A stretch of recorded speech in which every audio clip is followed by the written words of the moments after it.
The spring wind ruffled Alice's long brown hair as she stood on the balcony of her office on the 12th floor of the Mercury Business Center. From here there was a stunning view of the city that she loved so much. The city where she built her life from scratch. At 32 years old, Elisa was the owner of the prosperous construction company Ars Troy, the owner of an elegant black BMW X5 and a spacious apartment in the historical center. She earned all this with her intelligence, perseverance and endless hours of work, turning from a modest architecture student into a respected businesswoman. Her phone vibrated. Message from Kirill: "I'll pick you up at 7. We need to talk seriously." Alice smiled, looking at the photo of the groom on her phone screensaver.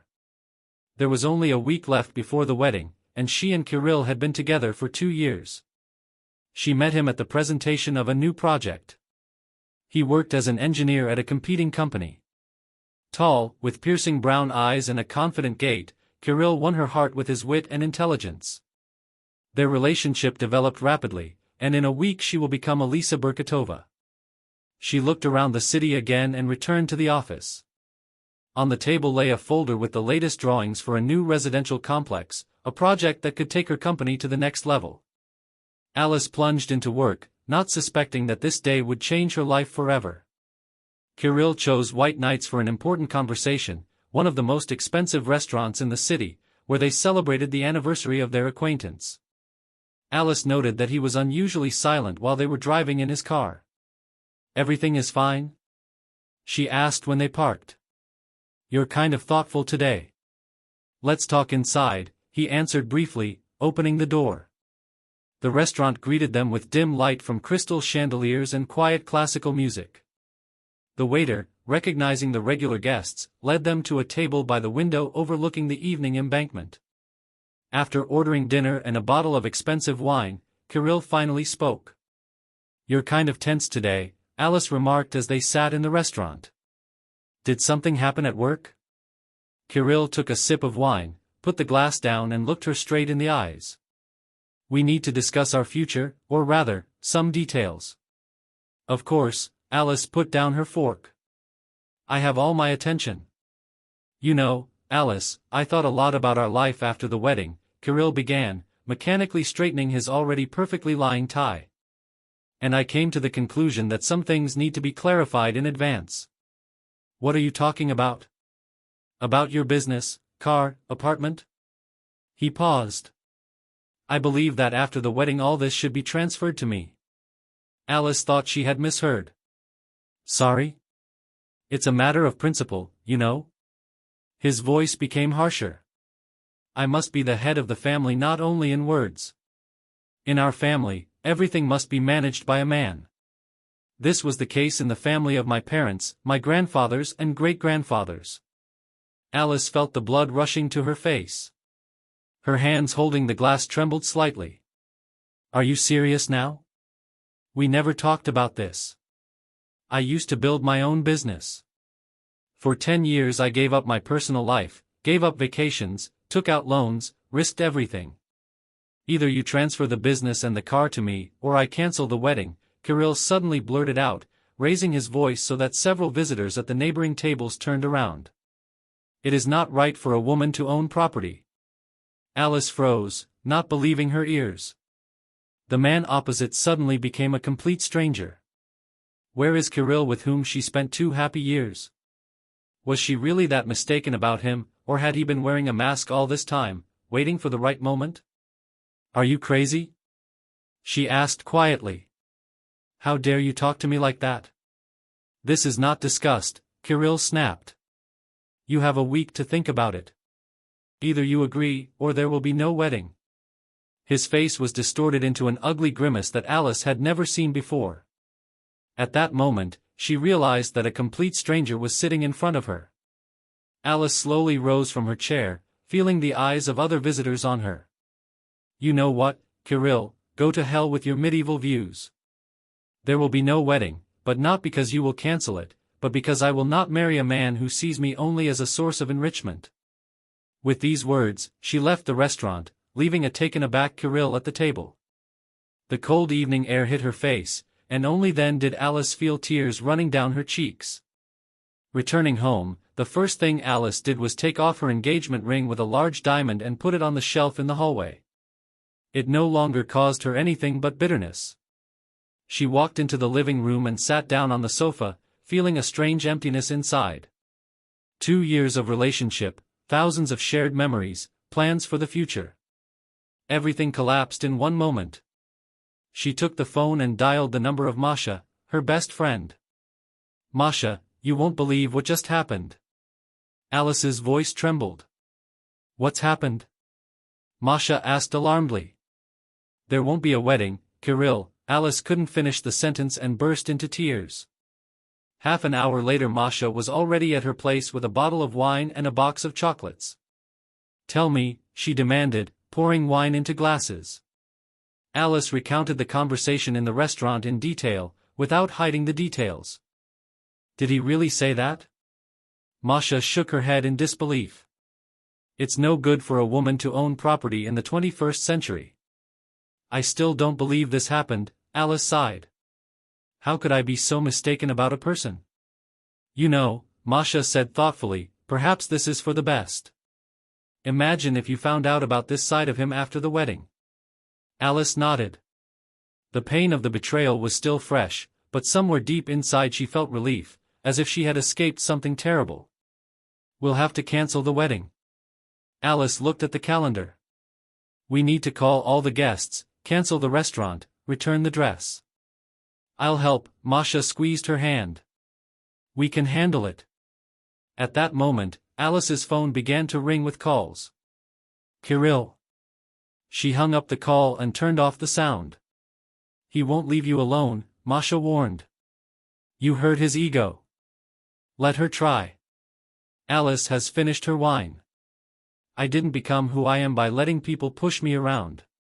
The following days turned into a nightmare. Kirill couldn't believe that his plan had failed. He was sure that Alice, blinded by love, would agree to all his conditions. After all, isn't that what all women want, to marry a successful man? Shouldn't she be grateful to him for the offer?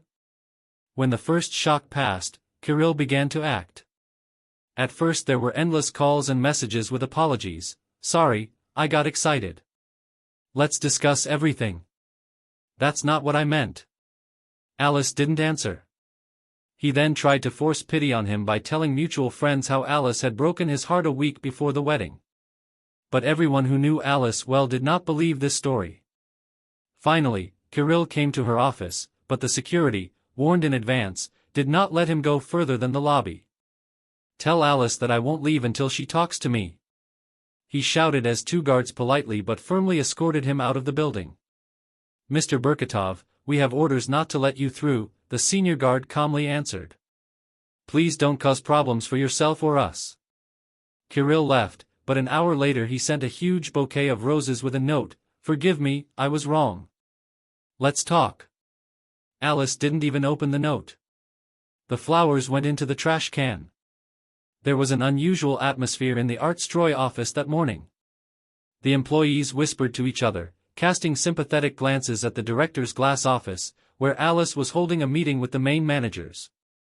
"So, the contract with Gazinvest has been signed," Alice leafed through the documents, trying to fully concentrate on her work. "Yes, we received confirmation yesterday," answered Andrei Nikolaevich, chief engineer. "They have made an advance payment. We can begin preparatory work." "Great," Alice nodded. "What about the supply of materials?" "There is a slight delay with German plumbing," entered Irina, the supply manager. "They promised to solve the problem by the end of the week." Alice made a note in her notebook. The usual work routine helped not to think about personal drama. Here in the office, she was not a jilted bride, but a confident leader whose word was law.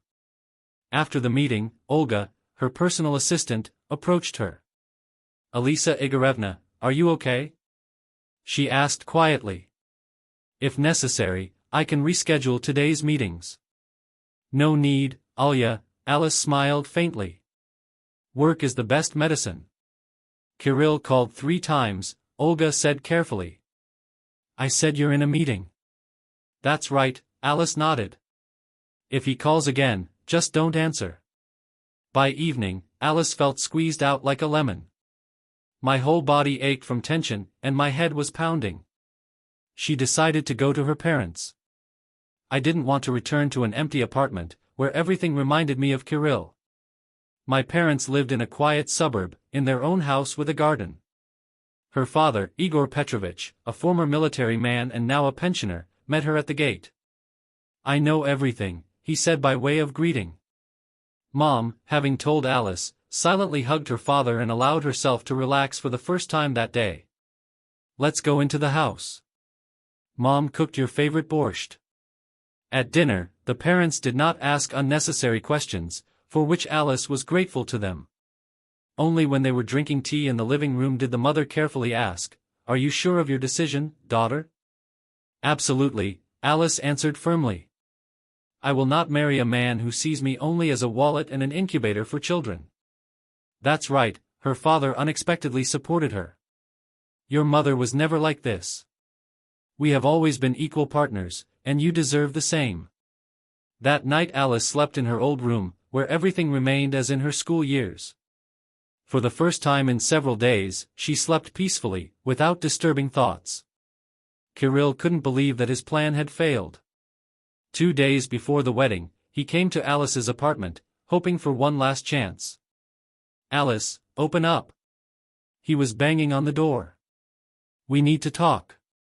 The door opened, but it was not Alice who stood on the threshold, but her father Igor Petrovich, a stern gray-haired man with a military bearing. "Kirill," he said with a straight face. "Alice is not at home, and she doesn't want to talk to you." "But the wedding is in 2 days." Kirill exclaimed. "I have to see her." "There will be no wedding," Igor Petrovich snapped. "Alice told me everything.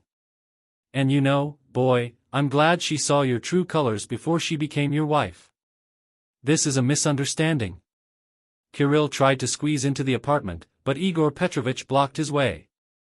"Leave nicely before I call the police." There was steel in Alice's father's voice. "And remember, my daughter doesn't want to see you anymore." "Never." Kirill retreated, but was not going to give up. He was sure that Alice was simply offended and would soon come to her senses. She can't just throw 2 years of relationship out of her life. On the day of the failed wedding, Alice woke up with a heavy heart. Yes, she made the right decision, but that didn't make it any easier. Today she was supposed to become a wife. Instead, she spent the morning responding to messages from family and friends expressing support. Masha suggested having a bachelorette party instead of a wedding so that the ordered restaurant would not go to waste. But Alice refused. She needed to be alone, to comprehend what had happened. Towards evening the doorbell rang. Alice opened it without asking who was there, waiting for the courier with the pizza she had ordered to somehow brighten up the day. Kirill stood on the threshold with a huge bouquet of roses and a bottle of champagne. He was dressed in the very suit he had chosen for the wedding. "Alice, I came to apologize," he began. "I got excited. Of course I didn't mean what I said. Let's just forget about this misunderstanding and get married. After all, our guests are already gathering in the restaurant." Alice looked at him, not believing her ears. He really believes that he can just come in and fix everything. "Kirill, it's all over between us," she said firmly. "Leave." But Alisaka, he tried to enter the apartment. "I love you. I was an idiot. Give me one more chance. Look what day it is today. Everyone is waiting for us." "I said, go away," Alice repeated, blocking his path. "Or I'll call the police." Kirill's anger was distorted. His eyes, pleading just a second ago, became cold and angry. "You will regret this," he hissed. "Nobody leaves me." "I just did it," Alice answered calmly and closed the door in his face. A minute later there was a crash outside. Kirill threw a bottle of champagne at the wall of the house. Alice shuddered, but did not open the door. She heard him shouting insults, then the sound of a car driving away. Only then did she allow herself to cry. The following months were difficult. Kirill was not going to give up. At first he tried to get a meeting through friends and relatives, then he began to spread rumors that Alice was cheating on him with a business partner. When that didn't work, he resorted to direct threats. He called me yesterday, Elisa told Masha. He said that if I didn't come back to him, he would ruin my business. You need to contact the police, Masha was alarmed. This is already persecution. Alice followed her friend's advice. The police issued an official warning to Kirill, but this only increased his rage. One morning Alice discovered that all 4 tires of her BMW were punctured. Another time, an offensive inscription appeared on the wall of her office, but he underestimated Alice. She was not a defenseless woman who could be intimidated. She installed surveillance cameras outside her home and office, hired security, and obtained a restraining order prohibiting Kirill from approaching her. At the same time, Alice plunged into work with renewed vigor. Artstroy won the tender for the construction of a new residential complex, which brought the company not only profit, but also prestige. The business grew, and Alice's self-confidence grew along with it. "You're like a phoenix," Masha told her at the presentation of the new project. "Rising from the ashes even stronger." Alice smiled. It was true. Through pain and disappointment she became stronger, wiser, more careful. She learned to value her independence and was never going to give it up again. Gradually, Kirill's attacks became less frequent, and then stopped altogether. As Alice later learned from mutual friends, he lost his job because of his aggressive behavior and was forced to return to his hometown to his mother. One day, about 6 months after the failed wedding, Alice ran into Kirill in a shopping center. He looked shabby, wrinkled clothes, stale stubble, dull eyes. "Alice," he tried to block her path. "Can I talk to you?" "No, Kirill, you can't," she calmly answered. "We no longer have common topics of conversation." "But I have changed," he exclaimed. "I realized my mistakes. Give me another chance." "Goodbye, Kirill." Alice walked around him and headed towards the exit. "You'll regret it," he shouted after her. "No one will love you like I do." Alice didn't turn around. She knew it didn't matter anymore. Kirill remains in the past, and that's where he goes. Last year, Alice was sitting in the same restaurant where Kirill once presented her with his ultimatum.